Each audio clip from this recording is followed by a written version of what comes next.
There are 651 GameCube games, and I'm trying to beat them all while at the mercy of this horrendous wheel. Welcome to Beating the GameCube. Game number 22 is Conflict Desert Storm. Released in 2002, it was developed by Pivotal Games and published by Gotham Games. It's been a minute since our last gun-based title, and this one has them in spades. It was marketed as a tactical, squad-based shooter, and a big selling point was the multiplayer. For my playthrough, I went at it solo, doing my best to utilize the varying skill sets of each squad mate. How did that go? Let's find out. We begin with a short intro movie showing a little bit of the environment and combat. I was wondering why everything looked so fuzzy. After looking up a comparison with other systems, I noticed that the GameCube version is darker and less detailed. I suppose it's because of system constraints, but it's a real shame because the game does look kind of amazing on PC. The menu is very basic. It's a choice between single and multiplayer. After locking in solo, I could choose my difficulty. I generally just stick to the default with this challenge, so easy it was. I could choose between playing as US or British forces. I went with the SAS so we could enjoy some terrible impersonations of people from the UK. The game is set in 1990 during the First Gulf War. Iraq has invaded Kuwait, and we're part of the multinational military coalition sent behind enemy lines to slow the Iraqi advance. We see an SAS member killed whilst trying to destroy a bridge, and his teammate Foley is caught and captured. I'm sent in to rescue Foley and finish destroying the bridge to slow down the Iraqi advance. Roger that, Voodoo 3. See you later. Over. Roger that. Okay, because with the SAS, we have British accents. I stand by my decision. The game is split into 15 missions, and I generally enjoyed the way these are handled. Every mission begins with a short summary of where you are and what is happening in the conflict. Then we're shown a cutscene summarizing our objectives. Nearly every mission then concludes with getting to an extraction point. My metric for beating this game is simply completing all 15 missions. The objectives can be viewed at any time, and this also shows you a map of the local area. For mission 1, I would need to rescue Foley, find the confiscated C4, and then blow up the bridge, before proceeding to the extraction point. I spent a good minute feeling out the controls and exploring the menus and UI. Most of this is kept simple, which is by no means a bad thing. I did however find the controls pretty sluggish. We move with the left stick and aim with the C stick, and as you may be aware, the C stick on the GameCube controller is for ants. You also cannot toggle aim down sights. I had to hold the shoulder button in and did not find my GameCube controller was great for the task. I may do, but I certainly think of the 4 systems this game is on, the GameCube has to be the least suited.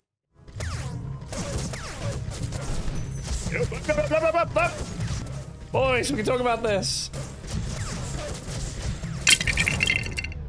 Okay, I'm dead. This is fine. We're learning. This is how we learn. It also took me quite a while to get to grips with the movement and aiming, as I found them both pretty choppy. You cannot sprint whatsoever, and changing weapons does not pause time unlike many other shooters. All of this just makes the game kind of frustrating. I think back in the day, without a point of comparison, it wouldn't seem so bad, but having played so many better shooters in the past 2 decades, I can say this shows its age.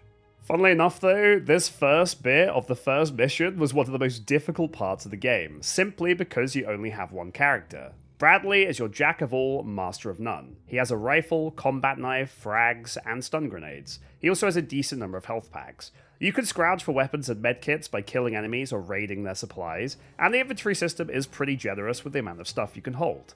Health packs do heal a solid amount over the space of about 5 seconds, so a big part of the game is utilizing cover and positioning to minimize damage and maximize healing. My playtime for this game ended up being quite long, but so much of that is just moving around the map. As I mentioned, there is no sprint feature, and man do you feel it. Some of the later maps are friggin' huge, and traversing them could take 15 minutes of slow jogging. We'll keep the video snappy by focusing mainly on the objectives, but just remember that I was slogging through piles of enemies and trundling around for the majority of my playthrough. Something that I must mention though is the save system. Dying will boot you back to the start of the mission, and you only have a finite number of saves. This is all reminding me of a certain game that I hoped to never think about again. Needless to say, I had to utilize the save feature very meticulously, and more than a few times I lost 15 or more minutes of progress to a single death. Whilst looking for Foley, I made my way below the bridge that I would need to demolish later. There I encountered my first tank. Most enemies are infantry, but occasionally you come across tanks and choppers. Fortunately, I had found an anti-tank rocket launcher on my travels, and that made light work of it. I proceeded to spend the next 10 minutes or so getting to grips properly with the controls, exploring the map, and dying. Many, many deaths. This is pretty much the only mission in the game where having your active character go down is an insta-game over, and I'll cover that a bit more later, but it had this weird effect of making this beginning sequence so much more difficult than what follows. Having slogged my way through hordes of dudes and had a crash course in the value of the save system, it was now time to rescue Foley. I began my subtle stealth mission by blowing up a friggin' chopper with a rocket, and needless to say, this brought the whole base down on top of me. I proceeded to take shelter inside a building where Foley's being held captive, and I was battling the swarms of guards. Eventually, one of them dropped a key, and with that, I rescued Foley, and I completed my first objective. He is an expert marksman, and after grabbing his sniper rifle, he joined my squad. This is where the fun begins. Every squad mate can use any weapon, but they all have a proficiency which increases their accuracy and damage. Foley, being a marksman, is awesome with the sniper rifle, and I got a ton of value picking off targets throughout the playthrough. Now I'd need to find the confiscated C4 and blow up the bridge. After another massive trek across the map, I had a huge firefight on the bridge, and I managed to yoink a spot on a mounted gun from an enemy, and I used that to fire with reckless abandon and clear out all remaining soldiers. It wasn't all peaches and cream though, I was still getting used to the squad system. Dude, what? Do I seriously have to manually control all of them? Oh my god. Thankfully, that is not the case, and after playing around, I realized that the D-pad will let you issue commands to your squad mates. With both of my dudes present and the C4 retrieved, I planted it, detonated the bridge once I was safely on the correct side, then it was a case of battling more dudes and running to the extraction point. The red smoke indicates the correct location, and after waiting for about 30 seconds, the chopper arrives and the mission is complete. Bradley was then promoted to a new rank, and with that he gained some buffed stats. Each squad mate can earn experience and will become more proficient with their designated weapons as they rank up. Then it was on to mission 2, Safe Passage. As per usual, there was a short cutscene to update the story. The Emir of Kuwait is under attack and he's being protected by Mick Connors. And he certainly sounded like a Mick Connors too. "I'm pinned down here, mate. The Emir needs you up." We get the usual breakdown of objectives, rescue the Emir, rendezvous with Connors, and escape. This is the sort of game where there are a lot of little grievances that pile up. It had moments where it was fun, but many more frustrations. An example being that your inventory resets in nearly every mission. So all those juicy medkits, weapons, and utility items I went out of my way to pick up are just gone. That meant I had no anti-tank weaponry, and tanks are, as expected, insta-killers. That of course means the level resets and we start all over again. I think you could have had some fun with this by cranking the difficulty up and playing with friends, but as a solo venture, it was pretty tedious. Thankfully, compared to the first mission, I bombed through this one, so here's the highlights. I rescued the Emir after fighting soldiers hiding on rooftops. This time I took a different path and I found some rocket launchers ready for those tanks. I had a lot of fun picking off dudes with Foley, no headshots required with the sniper in this game.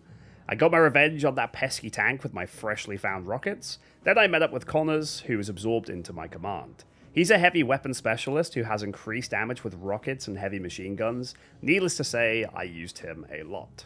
Then of course, more painfully long stretches of running to reach the extraction point. Mission 3 requires infiltrating an Iraqi base, destroying numerous SAM sites, and retrieving data on Scud missile launchers. I swear the word Scud became a running meme on my stream after this game. I think it must get mentioned over 100 times, and I grew tired of hearing it very quickly.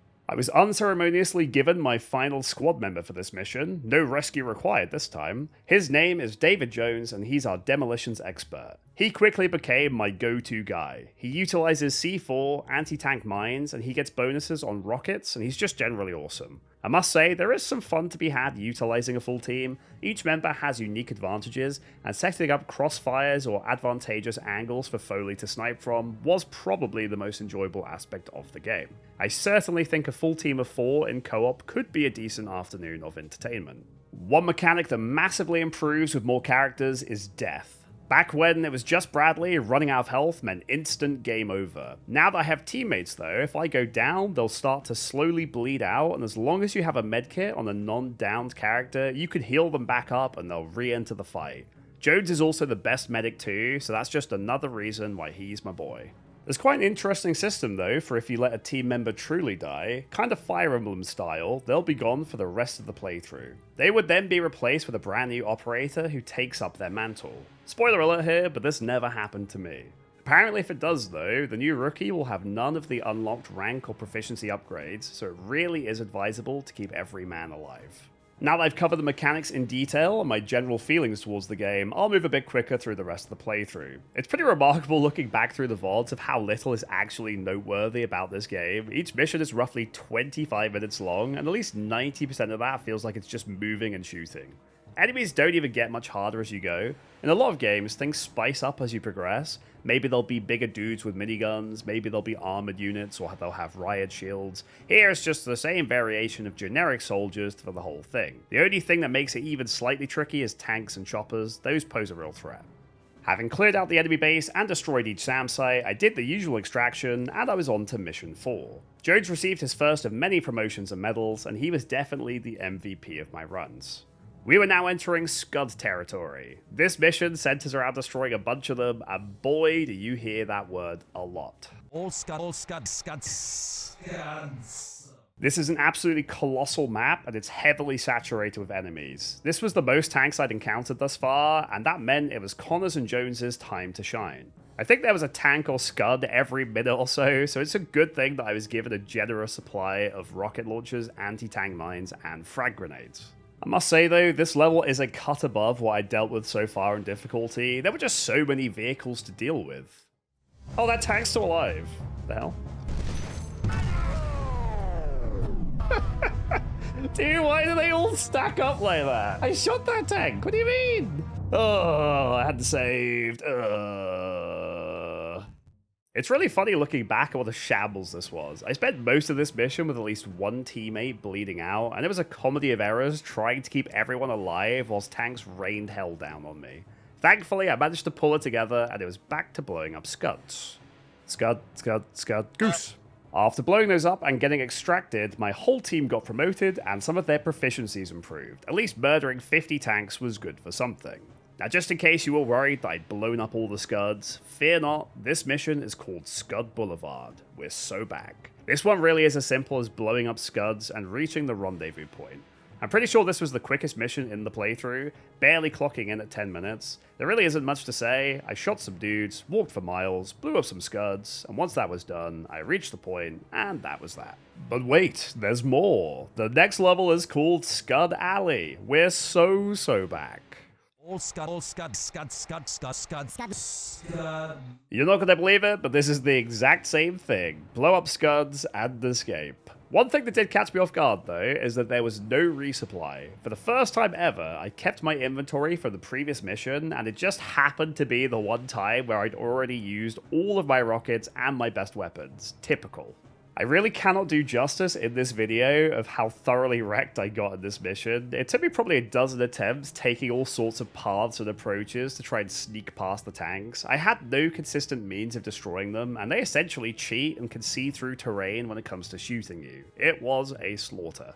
There was only one thing for it. I had to bring in my best boy Jones and go Rambo style. I just ran and planted mines directly on the Scuds. This proved to be surprisingly effective, and it worked far better than anything else I tried. If I'd known about the inventory staying through missions, I would have prepared more and probably would have had an easier time, but they forced me to use cheese strats, so damn it, that's what I did.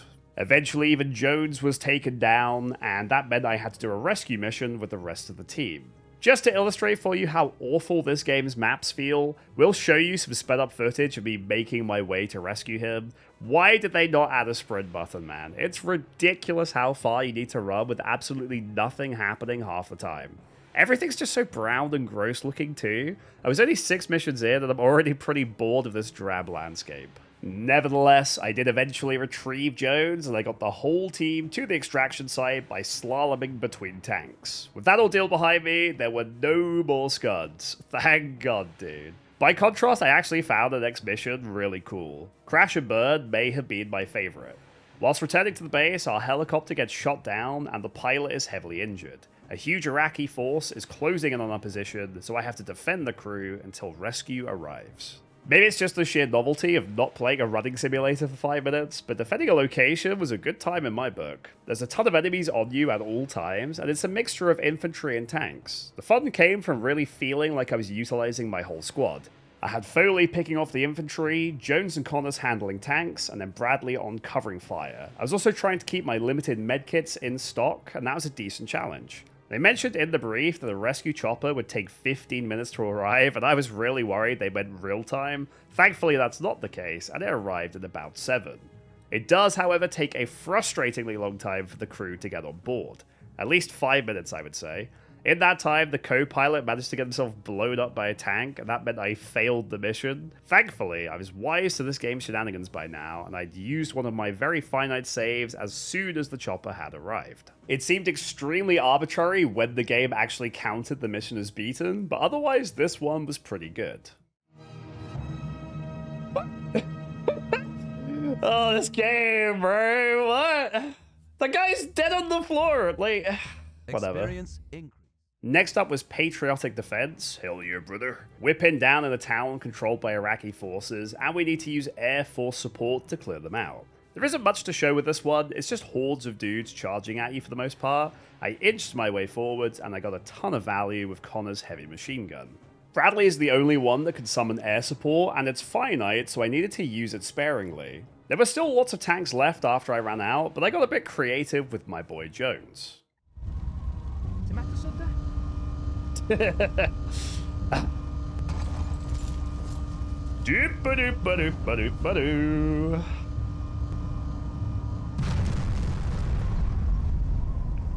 Thank God for Jones. Now, unfortunately for me, this mission is terribly programmed. You need to kill all the infantry and blow up all the tanks to win. I'd already finished off the tanks, but apparently there was still one troop out there. There's no audio cues, map clues, or anything helpful to make finding him not a massive ball ache. He also wasn't aggressive to me for some reason, so he would never come to me. I had to find him, and this town is huge. This led to a whole 20 minutes of roaming every nook and cranny trying to find him. Just awful. Won't end until we do, and there's zero help on where that is. There he is! Is that it? Oh my god, this game. What a joke. I'm going to zoom through the next 2 missions, so here's the Cliff's Notes. By now, Jones was my go-to in most situations, and I was having a great time trolling tanks with C4 and mines. My goal was simply to destroy a few SAM sites, but to get to them, there were many firefights to go through. I was getting pretty good with Foley's sniper rifle by now. I also infiltrated a series of raised bases across the map to collect enough explosives to handle the tanks and the SAMs. But now I had more or less mastered making use of the 2 saves per mission in optimal places, and it was a simple case of destroying the SAMs and escaping across a bridge. Easy peasy. The next mission involved eliminating enemy tanks on a series of roads. For the first time and only time, I had a tank of my own. It's pretty fun to use. The road is covered in anti-tank mines, barricades, and enemy tanks, so it's pretty tough to not get blown up. When a tank is destroyed, you have to continue on foot, which makes things even more difficult. I managed to get my tank about 3/4 of the way through before it was destroyed. I then used my infantry to invade enemy bunkers and clear out the remaining tanks and troops. Lastly, I backtracked to destroy a few remaining blockades, and that brought this mission to a fairly swift close. But there was nothing swift about the next mission, I'll tell you that much. Human Shield. This singular mission accounted for over an hour of my playtime and was easily the worst part of the whole experience. I was tasked with rescuing several POWs from the Iraqi base while an air raid distracted them. The first 10 or so minutes involved clearing the way to and finding my way into the base. That was simple enough. It's what happened next that made it ever so painful. Each POW is located in a cell somewhere in the base. These are very spread out and all heavily guarded.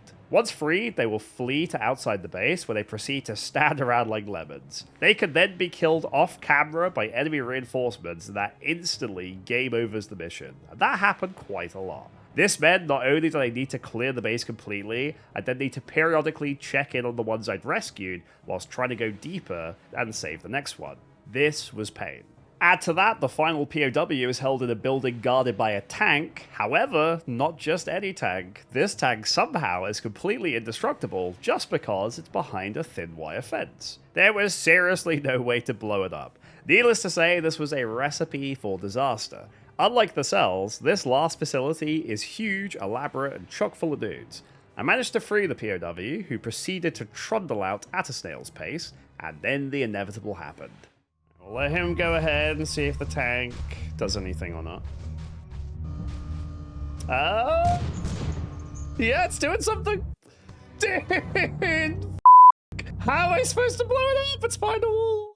This was so gross, it really was. We simply cannot show you all the moments of pain this mission inflicted, but I had to attempt it a bunch of times, and remember that I was hamstrung by finite lives Conan style.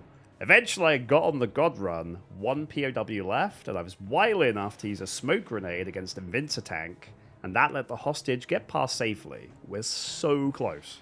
I led him safely outside to the others, and we were ready to escape. Surely we make it, right? I'm out of saves, you get 2 per stage. That's the issue. It's like Conan. I came out of there and shot a POW for f***'s sake. Oh my god, this game, dude. How are you supposed to do this? Oh, the pain of it all. Also keep in mind during all of this, the whole time you have that ear-piercing air raid siren blaring. Imagine listening to that sound for an hour while trying to figure out how to keep these absolute goons alive despite their efforts to find the barrel end of a gun at every turn. Mercifully, I had totally sussed out my strategy by now. I just did the same thing again, but so much quicker that it prevented enemy reinforcements from arriving and ruining my day again. I got all the boys out, and we quickly made our way to the extraction point, and at long last, this cursed mission was over, but its legacy will live on.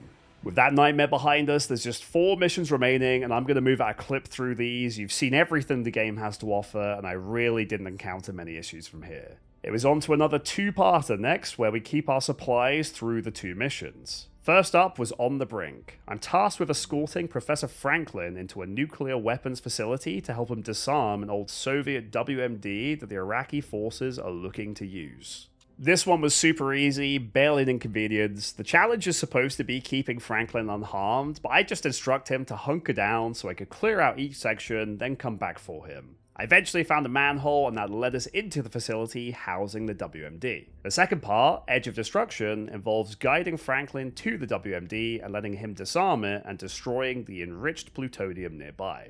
I started very stealthily, a quality I'd failed to utilize in the rest of my playthrough, it must be said. But all good things must come to an end, and a watchtower guard spotted me and raised the alarm. That meant, like every other mission before it, I had to fight my way through hordes of dudes to reach the objective. As per usual, there's just an obnoxious amount of guys to deal with. I sent wave after wave of my own men at them. By now I was super checked out, I really just wanted this game in my rearview mirror. We're so close, man. To actually gain access to the facility was quite the challenge. There was truly a staggering number of infantry soldiers crammed into a tiny walkway, and with my supplies being limited from the 2-part mission thing, I was running low. Add to that, Franklin has replaced the best boy Jones, meaning easily my highest ranking soldier was absent, and I had a bad day here. Still, I persevered, and once I entered the facility, things eased off. There were some moments in this playthrough where I definitely think picking easy made the game kind of brain dead. The enemies aim like they're stormtroopers, and with my upgraded units, I could at times afford to just plow through. After reaching the WMD, I was taking no chances. I locked in my final save for this mission. I was then tasked with protecting Franklin for several minutes while he worked. This was honestly quite amusing, as I was just camping Foley with the sniper rifle, and the enemies, like lemmings, were just running straight into my sights. Once Franklin succeeded, we cheesed it to the extraction point, bringing us to the penultimate mission. It's time to end this with one final 2-part mission. 14 is called Counterattack. We get word on the location of General Aziz. He's the supreme commander of the Iraqi army, and he's holed up in a bunker within a heavily fortified position. If we can find and kill him, the incursion will crumble and Kuwait will be liberated. This first half has the least detailed mission brief of the game. I'm simply told to find a way into the fortress and then left to my own devices. There's an extremely fortified front entrance. I'm unsure if it's even possible to push into here, but needless to say, it's inadvisable. That meant I had to find a less guarded option. That proved to be tricky though. The map, as is the norm, is overly big, chock full of enemies, and just a pain in the ass to navigate. It didn't take particularly long for me to rout all the enemy forces, but for the life of me, I just could not find a way in.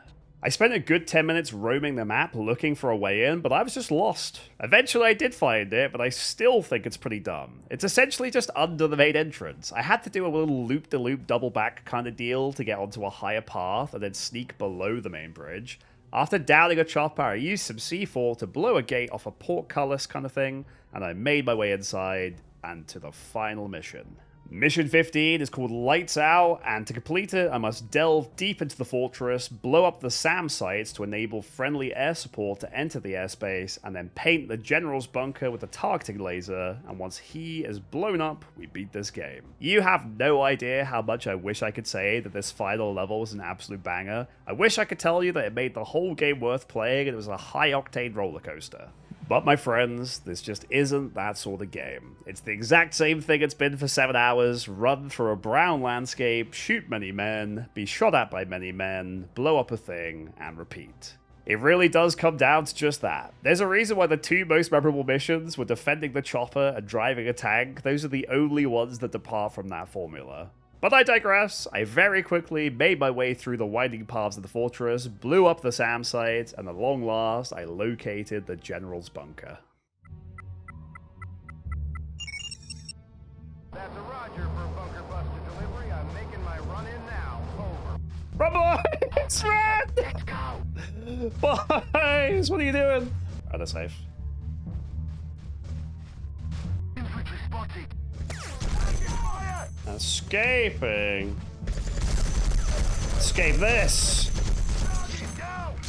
There's the final boss. That's seriously it. Cinema!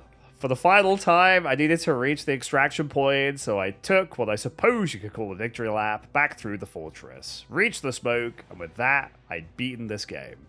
We get a final cutscene of a fake news broadcast explaining that Iraq has surrendered unconditionally since losing their general and that Kuwait has been liberated. We get some pretty on-the-nose yapping about how great the Allies are, and the Emir explains that everyone in the US and British military are very, very cool and very handsome.